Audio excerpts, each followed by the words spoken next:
काल रात्री RK. बाईट्सला 1:15ला paneer पिझ्झाचा order आला. आम्ही ऑर्डर लगेच प्रिपरेशनला घेतला आणि वेळेवर रेडीसुद्धा केला. पण इश्यू होता डिलिव्हरीचा. कस्टमरची लोकेशन आमच्या किचनपासून 10 किलोमीटर आउटसाईड होती. रात्री उशीर झाल्यामुळे डिलिव्हरी पार्टनर्स ऑर्डर ॲक्सेप्ट करत पण होते आणि कॅन्सलसुद्धा करत होते. असं एकदा नाही, तब्बल 4 वेळा झालं. फायनली एका डिलिव्हरी पार्टनरने डिलिव्हरीसाठी ऑर्डर ॲक्सेप्ट केला.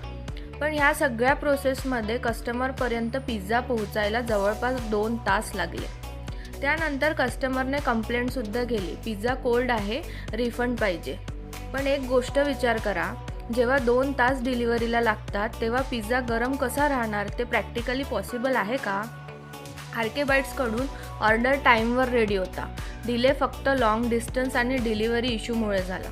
झोमॅटोने सुद्धा अशा केसेसकडे लक्ष द्यायची गरज आहे आणि कंप्लेंट करण्याआधी कस्टमरनी कंप्लीट सिच्युएशन समजून घ्यायला पाहिजे होती.